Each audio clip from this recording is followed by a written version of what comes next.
pemudik kelelahan karena waktu tempuh. Exit Brebes Exit.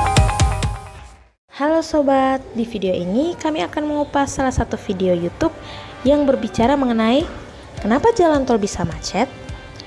Tapi ingat, kami bukan ingin membahas mengenai kasus kemacetan tersebut. Namun di video ini kami akan membantu sobat untuk lebih memahami bagaimana kita menganalisis suatu permasalahan. Kita akan mengasumsikan suatu permasalahan seperti sebuah pohon yang terdiri dari akar, batang, ranting, daun, dan buah. Ayo langsung saja kita mulai. Akar pada permasalahan di sini menjelaskan tentang masalah.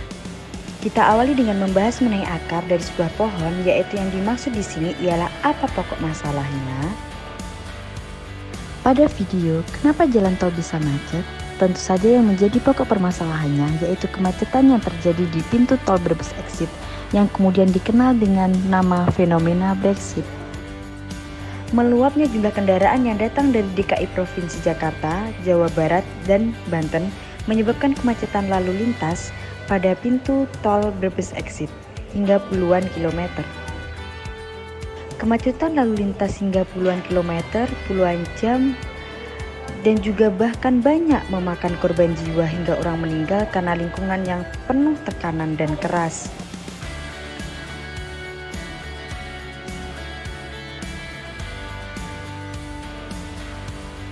Batang pohon di sini menggambarkan terkait alat yang kita gunakan untuk kemudian dipakai sebagai bahan analisis. Pada video, kenapa jalan tol bisa macet? Alat yang digunakan ialah menggunakan pengamatan langsung atau kita bisa menyebutnya dengan observasi di lapangan, ditambah dengan data dari pihak terkait, misalnya dari PT Jasa Marga, yaitu sebagai penyedia jasa jalan tol. Sebelum masuk ke bagian ranting, kami ingin mengingatkan bahwa dalam video kenapa jalan tol bisa macet sudah dijelaskan bahwa secara teori dan analisis yang dilakukan sebelumnya bahwa kemacetan itu terjadi karena adanya kendaraan terdahulu yang tiba-tiba melambat diikuti dengan kendaraan di belakangnya untuk menghindari tabrakan, sehingga terjadi gelombang lambat yang merambat ke belakang hingga ada kendaraan yang berhenti dan terjadilah kemacetan. Nah, yang ingin kita ketahui adalah apa sih yang menyebabkan mobil-mobil pada kasus Brexit ini melambat sehingga terjadi kemacetan. Oke, kita lanjut. Ranting di sini menggambarkan mengenai metode apa yang digunakan. Setelah mengetahui akar permasalahan dan memperoleh informasi melalui observasi di lapangan dan data dari PT Jasa Marga, selanjutnya menentukan metode apa yang digunakan untuk keperluan analisis. Dari pembahasan video, metode yang digunakan ialah metode statistik. Beliau melakukan perhitungan-perhitungan matematis untuk menghitung seberapa banyak kendaraan yang memasuki jalan tol maupun yang keluar. Kemudian juga menghitung berapa lama suatu kendaraan melakukan transaksi di pintu tol.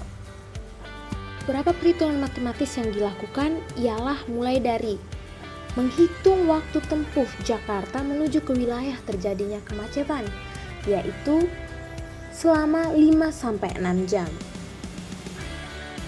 Selanjutnya, satu transaksi di gerbang tol membutuhkan 3-10 detik, rata-rata 6 detik setiap transaksinya.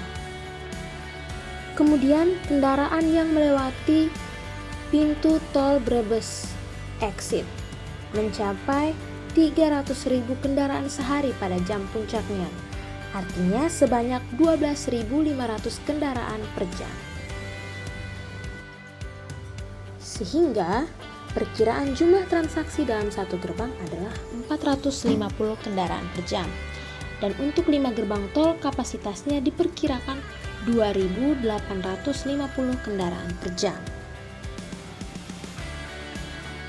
Selanjutnya kita masuk ke bagian daun yang merupakan analisis. Bagian ini memperlihatkan sebuah kota dengan arus mudik yang memperlihatkan bahwa arus yang masuk ke jalan tol lebih besar dari kendaraan yang keluar dari jalan tol di pintu gerbang tol atau disebut dengan bottleneck. Penyebab Brexit yaitu perubahan kecepatan yang tidak teratur dan terjadi secara mendadak. Akibatnya, kendaraan menumpuk dan terjadilah kemacetan yang sangat panjang. Dalam video ini memperlihatkan bahwa inflow lebih besar dari outflow. Akibat yang ditimbulkan dari jumlah kendaraan yang banyak memenuhi kapasitas jalan sehingga terjadi penumpukan kendaraan, bahkan dalam kasus Brexit yang terjadi hingga puluhan jam, sehingga adanya korban jiwa akibat stres dan sulitnya mendapat pertolongan.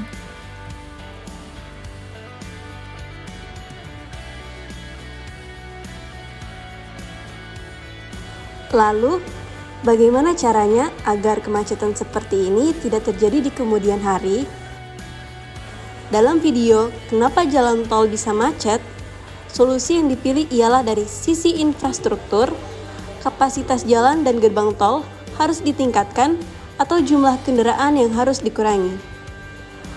Dari sisi teknologi, setiap mobil masa depan akan dilengkapi dengan fitur adaptive cruise control yang dapat mengatur kecepatan mobil sesuai lalu lintas. Arus otomatis akan mendorong terjadinya arus bebas atau sinkron sehingga kita terhindar dari kemacetan lalu lintas yang lebar. Kemudian untuk masalah lanjutan seperti sulitnya mendapatkan pertolongan darurat di tengah kemacetan, yaitu mencoba untuk menyarankan suatu kebiasaan seperti di Jerman. Dengan adanya aturan yang mengharuskan pengemudi untuk menyediakan jalur untuk kendaraan darurat. Mobil yang berada di jalur paling kiri harus menepi ke yang paling kiri, dan yang berada di jalur lain harus menepi ke kanan sehingga tidak ada lagi. Sehingga akan menghasilkan jalur bebas untuk kendaraan darurat. Oke sobat, demikian video kami. Semoga videonya bermanfaat. Bye-bye.